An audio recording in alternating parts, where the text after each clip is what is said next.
네, 이번에는 가이 3010님께서 종목을 가지고 오셨습니다. 옵트론텍입니다. 매수가는 11,400원, 그리고 비중은 40%를 가지고 계시네요. 꽤 높은 비중이죠. 추가 상승이 있을까요? 라고 문의를 짧게 남겨주셨습니다. 자, 그러면 우리 옵트론텍 어떤 회사인지 조금 간략하게 소개를 드리면요. 결국은 카메라 관련주입니다. 특히 이제 스마트폰 관련 카메라주고요. 최근 들어서 옵트론텍 주가가 조금 뛰었습니다. 왜? 애플에 대한 어떤 매출 부분들의 기대감이 높아진다라는 이슈와 더불어서 상승을 한 건데요. 특히 이제 지난 12월 14일에는 또 이제 전환사채 발행이 또 있었죠. 베트남 현지의 공장을 또 이렇게 투자를 하기 위한 자금 조달을 위해서 시비 발행을 했다라는 얘기가 나오면서 주가가 좀 상승을 했었고요. 지금 이제 오늘장에서도 마찬가지로 굉장히 높게 올라갔습니다. 거의 이제 거래 제한폭까지 조금 더 갈 수 있지 않았을까. 과거 기준이었으면 상한가 근처까지 도달을 한 거죠. 네, 15% 상한가 때는 거의 근처까지 도달을 했었다라고 말씀드렸을 정도로 오늘 탄력이 굉장히 좋았습니다. 자, 그러면은 이런 종목들 같은 경우에는 어떻게 보셔야 되느냐? 일단은 지금 이 친구가 결국은 카메라 관련주고, 이 카메라가 어디에 탑재된다 했죠? 말씀드린 것처럼 이 스마트폰에 탑재가 됩니다. 그러면 이 스마트폰이 어떻게 우리가 봐야 되냐? 카메라 지금 요즘에 얘기가 되는 게 스마트폰 매출 주니까 카메라 매출 줄고, 그러니까 카메라 부품주들 주가가 죄다 떨어졌었어요. 작년부터 실적 좋다라고 했던 카메라주들 전부 다 실적 이번에 견고했어도 오히려 주가 메리트가 떨어진 이유가 스마트폰 안 팔려버리니까 거기서 끝난 거거든요. 근데 이제 앞으로 4분기 때는 오히려 스마트폰 시장이 굉장히 박차가 가해질 가능성이 높다라는 점이 기대가 되고 있고요. 아마 오늘장에서 또 메모리 관련된 주들을 공략하셨던 분들, 특히 메모리 반도체 관련 중에서도 또 모바일 관련된 반도체 섹터들이 또 강세 나타나는 거 아마 눈치채셨을 겁니다. 즉 내년 2021년에는 스마트폰 시장이 좀 더 회복 가능성이 높다라는 기대감 때문에 외국인들 기관들이 과감하게 투자를 하는 거거든요. 자, 그러면은 이 친구들의 어떤 강점을 하나 알려드리자면은 결국은 우리가 내년에 삼성의 S21과 같은 이런 폴디드 줌과 관련된 어떤 카메라 부품주들이 또 한번 이슈가 나오고 있습니다. 왜?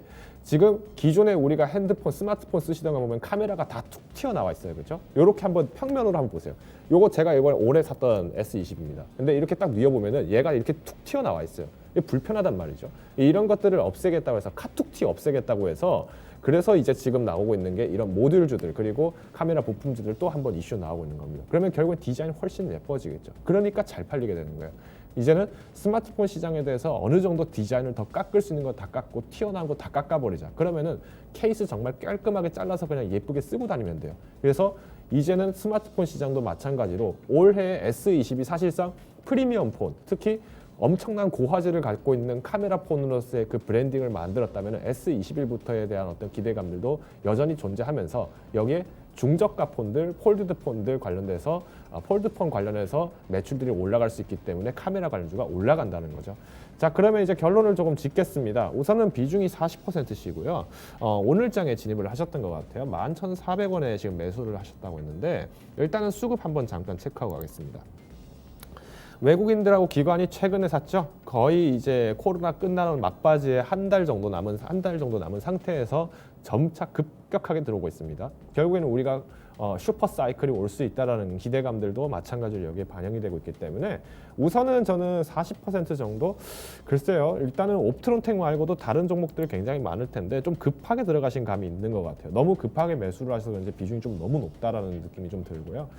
비중만 조절하신다면 오히려 내년 상승은 한번 기대해 볼 수 있겠다고 좀 말씀드릴게요. 다만 조심하셔야 될 거는 우선 삼성전자가 이만큼 오늘장에서 굉장히 상승 탄력 높았습니다. 삼성전자 빠지면서 얘들 같이 빠집니다. LG전자 같은 경우에는 이번에 MC 사업부 개편을 아예 해버렸죠. ODM 디자인 사업부라고 해서 걔네들이 아예 이제 핸드폰 지척 자체 생산하는 게 아니라 디자인해주고 그거 홍보해주고 그걸로 하는 사업으로 바뀌었어요. 왜? 그게 마진이 더 높으니까. 그러면 이제 국내에서 스마트폰 만드는, 실질적으로 자체 생산해서 파는 거는 옵트론텍이라는 삼성전자라는 걸 봤을 때는 삼성전자 주가의 변이에 따라서 움직일 가능성이 크다는 점. 그래서 1차 목표 가격 우리 오늘 12,000원 선 안타깝게 못 찍었는데요.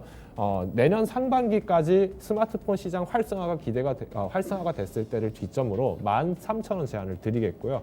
손절가는 저는 10,000원 드리겠습니다. 내년 3월에 공매도 부활했을 때 이때 주가 폭락할 수도 있어요. 그때는 반드시 조심하셔야 되기 때문에 우선은 비중 축소하시고 1차 목표가 13,000원, 그리고 손절가는 10,000원 제시를 드리겠습니다.